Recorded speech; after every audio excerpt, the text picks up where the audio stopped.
Why do we get turned off sex when we're coming up to menopause? A lot of it's due to when we have an orgasm as a female, our stress hormone drops and we can start to lose weight. As a really cheeky, fun way to start managing weight, you could start increasing the times that you have orgasms. You do lose intimacy. Intimacy is when you are engaged with someone to talk about, all your dreams. There are plenty of ways to reestablish intimacy. There's lots of hacks that you can listen to. Some of the ones that work really well is just... Welcome to Hormones with Sam, your guide through the confusing world of hormone health. I'm your host, Sam Beau Patrick, here to help you demystify and unlock the secrets to living a vibrant, happy life. Together, let's make hormones fun and sexy. Hi, and welcome back to Hormones with Sam. Today we're getting down and dirty and talking about sex drive through menopause. What happens to libido? What happens to your sex drive? And why do so many women not feel like having sex ever again? If you're feeling this way, it's a very common issue. Now, the reason why those feelings are happening within you might not just be down to hormones. So let's tick off the other things that might be happening. You might be in a relationship that you're no longer wanting to be in. I don't want to overlook the obvious. But after being with someone for 20 plus years and the kids have left, it's a real realization for people often that their relationship is either strained and been lost over those parental years, or that they really don't like the person that they were with originally, or that person might have changed. It's a bit like going to your linen cupboard and finding out the old towels that used to have fond memories no longer have any purpose in your life moving forward. And maybe, without being too ruthless, maybe some energy needs to go into there and cleaning out that linen cupboard. It sounds really mean, doesn't it? But I think it's important not to overlook the fact that if you're not in love with the person you're with, it's very difficult for women to feel sexually aroused. Now, if you do like that person, but you're still not feeling any mojo towards them or any inclination, you could try spicing it up a little bit. Now, ways that I've heard that work really well, and often, not always, but often a guy will have more of a sex drive than the woman, is to have what's called a wish box. Now, this is where, and I've done a lot of relationship counselling over the years, and actually I'll just backtrack. Having that conversation with your partner and letting him know how you feel can actually help him understand what's going on for you. They don't like it if it goes on for years, and I totally get that. They want their wife back, their partner back. They want their frills back. They want to enjoy that part of their life, particularly if it was an important part for the two of you. Letting them have their say and how frustrated they are can help them, but also I think just having that intimate dialogue around it, because it's easier just to ignore it and hope that they don't tap you on the shoulder or put you in that awkward situation where you've got to say no. A wish box is a fun way to address this for couples. It's where you might say get an ice cream container or a Tupperware container, 2 different coloured notes of paper, and on that paper you get to put in 20 wishes and your partner gets to put in 20 wishes. You can do 10 and 10, 20, 20. But let's just say you do 20 wishes. Now, I've warned women when they do this, be careful what he might wish for. So he might wish for 20 of you-know-whats, and that's okay. He gets to have his little 20 wishes. You screw the paper up, it goes into the wish box. You also get to have 20 wishes, and yours might be just to go to bed at 8 o'clock and not put the garbage out, or it might be to go to the movies, or have a back massage, or to have a picnic, or to do something together that you've been wanting to do that hasn't happened for a while. Now, with the wishes, they all go into the container, and once a week you both pull out 1 wish each of the other person's. You have a week to roll that out, and you don't announce it. This is your wish, I'm doing it now. You just weave it into your everyday life so that they at least get 1 wish over the week that they've been looking out for, and you also get something that you like as well. People have had a lot of fun with this one in the past, and it really does bring that spark back into a relationship. Another thing that will occur very often when you've been working parents, working on the kids, working on the funds, working on yourselves, working on so many things in life, your future savings, etc., is that you do lose intimacy. Intimacy is when you are engaged with someone to talk about, all your dreams, everything that's worrying you, and having that connection with them that you feel safe to explore those things without feeling like you're going to be judged or you're not going to be listened to. There are plenty of ways to reestablish intimacy. There's lots of relationship podcasts and hacks that you can listen to, but I do find some of the ones that work really well is just doing what you used to do when you first started meeting each other. And you'll often hear yourself say, but we used to do this together. We used to do that together. So listen to what you're saying and missing and see if you can weave that back into your lives.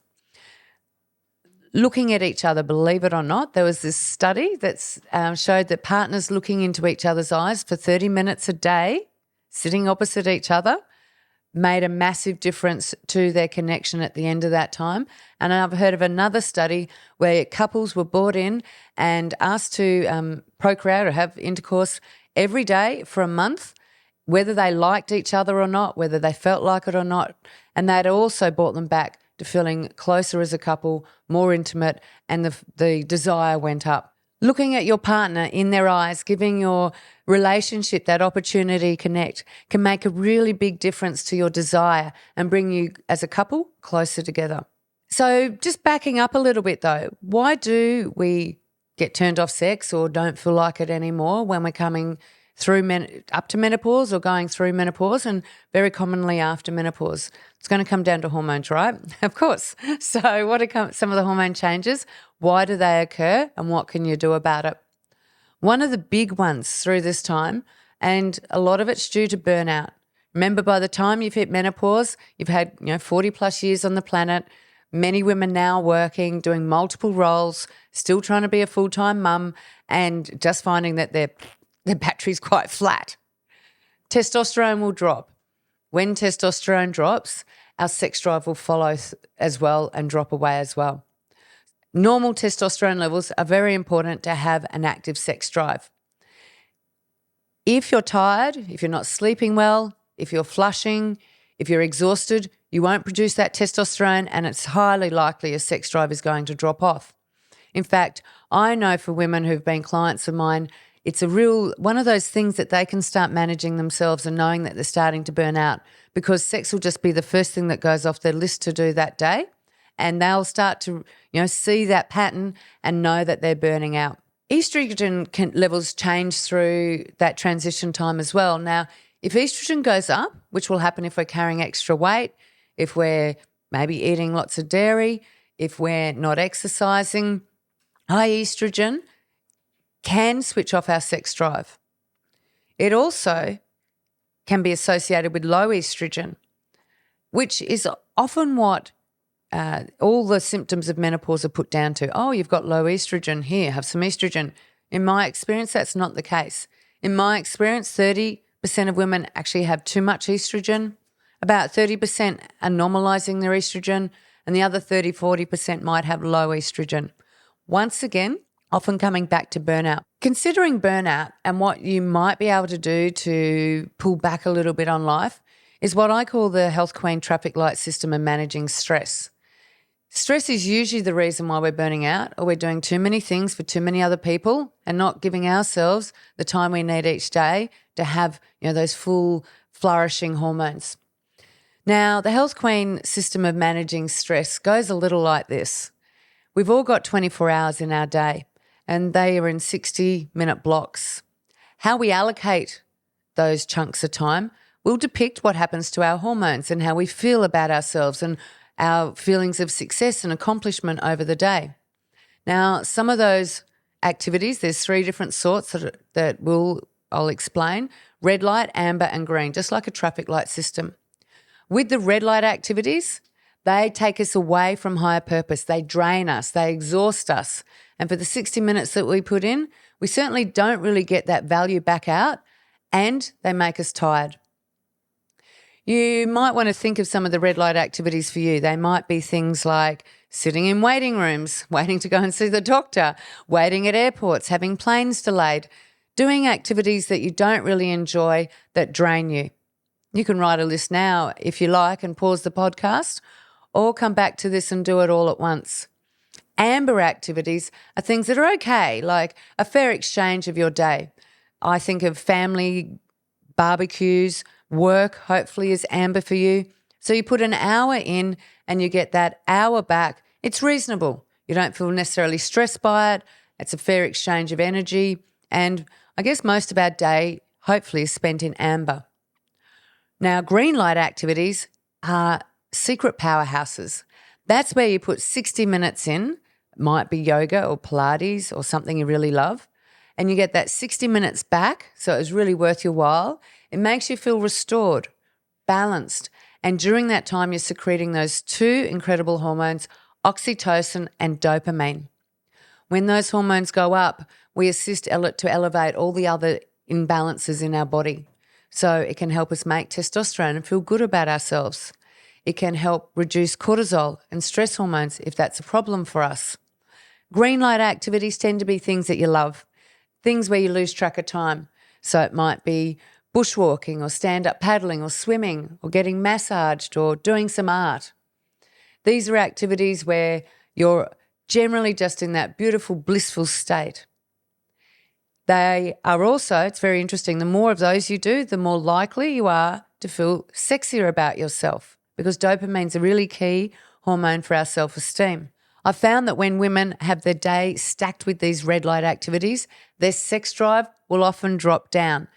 Young girls might be slightly different because if they're in that real polycystic ovary, high testosterone, rah kind of state, sometimes they have a very high sex drive. But during menopause, that all calms down, testosterone drops down, and women will struggle to find that extra or any sex drive at all. So really look at the red light activities that you're doing in the day. And I usually say when I give my big talks that until that kitchen bench is wiped, a lot of women don't feel like sex. And I say to the guys, if you want sex, maybe you can help us wipe the kitchen bench occasionally. And it certainly goes a long way to creating that intimacy. So with the red light activities, if you feel like your day is just one red light activity after another, rather than putting sex as a maybe sometimes when I get around to it, let's address your red light activities. Let's see what you can reduce, outsource, or just simply stop doing. If it's cleaning that you hate, see if you can get in a cleaner or reduce the times that you're cleaning so you're not continually cleaning every single day and draining your battery flat. If it's around the business model and doing activities that you don't like, maybe you could outsource them. Letting go of that control can be difficult for women. I totally get it. And I come across this problem quite a lot when the woman's in a supportive role with her husband and they share a business. It's very difficult for the woman to, say, outsource the payroll or the tax returns and those sorts of things. But when they do, they get a lot more time back in their day and that red light activity and burden on their body diminishes significantly. The game is to reduce the red lights, to create more ambers, and from those ambers, see if we can flip them into green lights. Now, every day I would recommend trying to do at least one green light. And people, when they come to me and have a consultation, will go, 1 green light a day? I go, yeah, I want you to have some fun every single day. They'll sometimes look at me with glazed eyes. What's fun? They have forgotten what fun is. And fun are those green light activities, the things that make you feel like a little child again, where you might be able to play and there's no real outcome attached to it, where you can be you, solo, not doing something for someone else. And those green light activities are a fantastic way, as I said, to get your sex drive and mojo up again. I'm going to talk about a sensitive topic now, and that's about vaginal dryness, which affects a lot of women. Now, there's a couple of reasons why this happens, and that area from the front where we vagina to our back, that's called the perianal area. Now, estrogen changes throughout menopause can shift all that. It might drop a little bit more. It might be more frail and fragile and tear really easily, or the vagina itself can start to shrink and get very dry. This obviously makes having sex incredibly painful and awkward, and I guess after a while women just don't want to put themselves through it.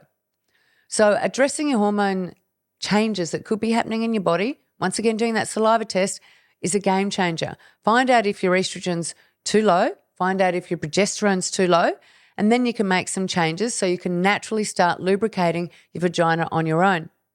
There are things you can use though in the interim, and there's a lot of gels out there that will help lubricate down below. I would strongly recommend a water-based one over an oil-based one. That's because of just how it interacts with the pH in your vagina, because you don't want to start getting any secondary bladder infections on top of that, which may start to occur.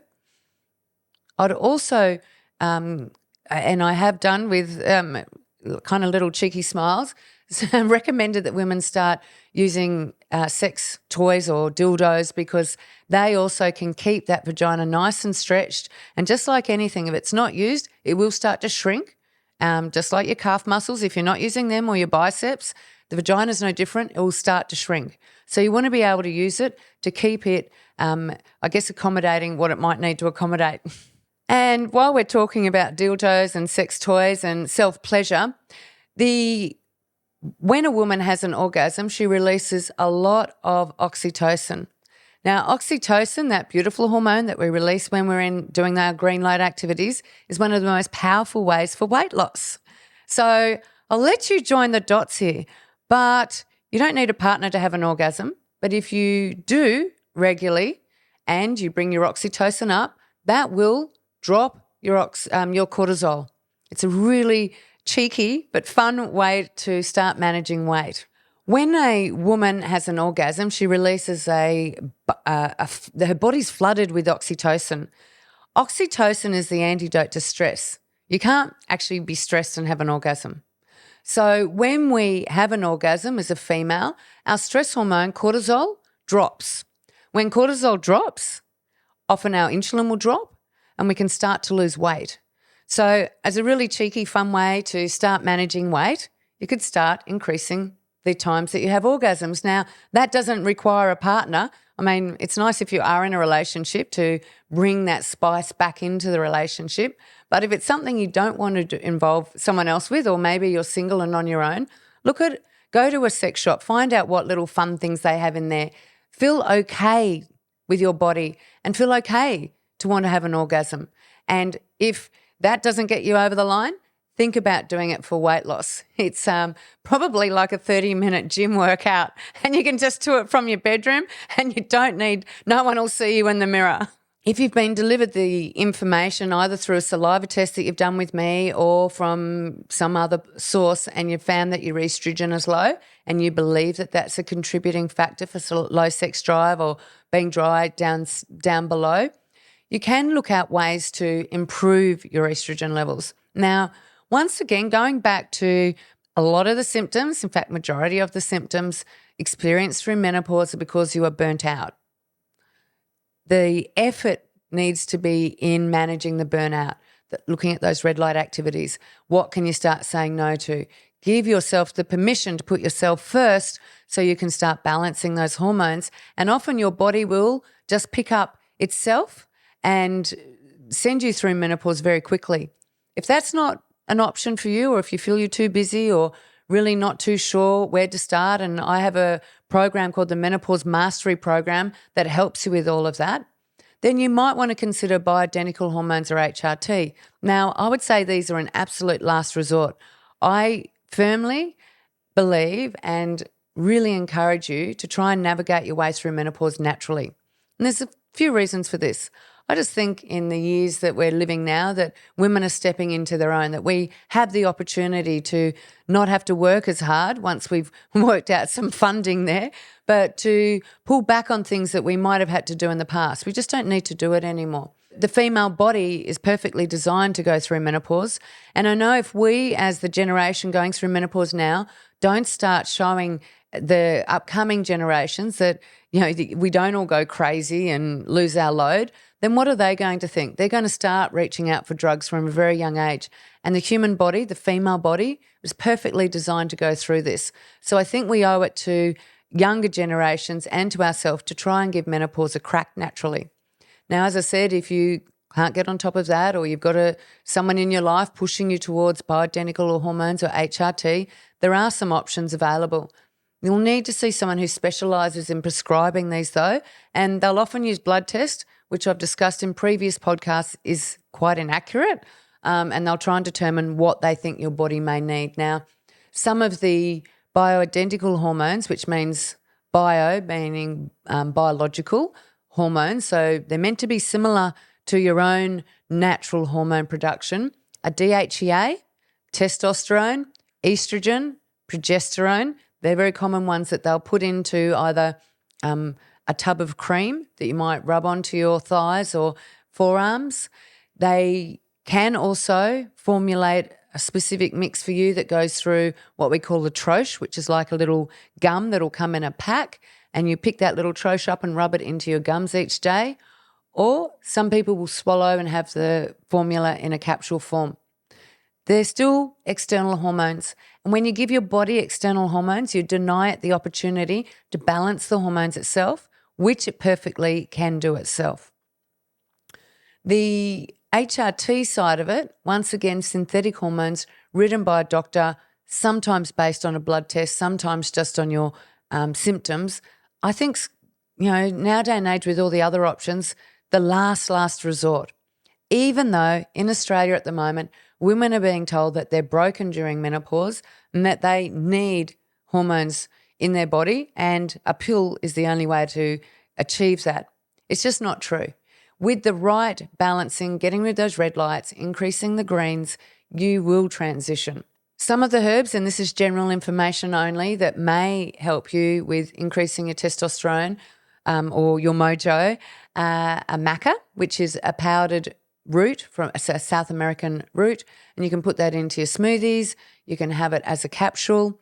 There's dong quai, which is a Chinese herb, which also works on your adrenals. Remember the theory of burnout, and improving your testosterone through your adrenals can be effective for some. Rhodiola, which is another herb, once again, all working on the adrenals. I like the ginsengs, and there's a one that's got a great name called horny goatweed. All of these tend to work on the adrenal production of testosterone. If estrogen's the problem and you'll only be able to determine that on a saliva test, then you've got to lower that estrogen so it's back in a normal range. And that's very important for your overall health, because estrogen's quite toxic when it's high, as well as switching off your sex drive. It needs to be lowered. Broccoli, green leafy veggies, making sure that you're going to the loo every single day to move your bowels, so lots of water and exercise should help evacuate it out of your body. And just to recap, if you've got low estrogen, and I'd recommend a saliva test is the best way to determine that, the best ways to increase your estrogen production through menopause is to address burnout, address those red light activities, decrease them, give your body an opportunity to catch up, to be less fatigued by doing less. And then your estrogen should start to come up naturally on its own, as your body was perfectly designed to do. I really hope you've enjoyed our candid conversation about sex drive through menopause. If you're experiencing it yourself and you feel life's kind of, you never want to have sex again, understand you're not on your own, that it probably is due to a bit of burnout and your hormones aren't being balanced. And if it was an important part in your relationship, getting your hormones balanced is a very powerful way to get that intimacy back in your relationship, maybe in some cases save the marriage, but more importantly, give you something to enjoy. If you've really liked this episode, and I certainly hope you do, please leave a 5-star review, share this with your girlfriends, and I look forward to catching up with your comments in the links below. See you on the next episode, where we're making hormones fun and sexy.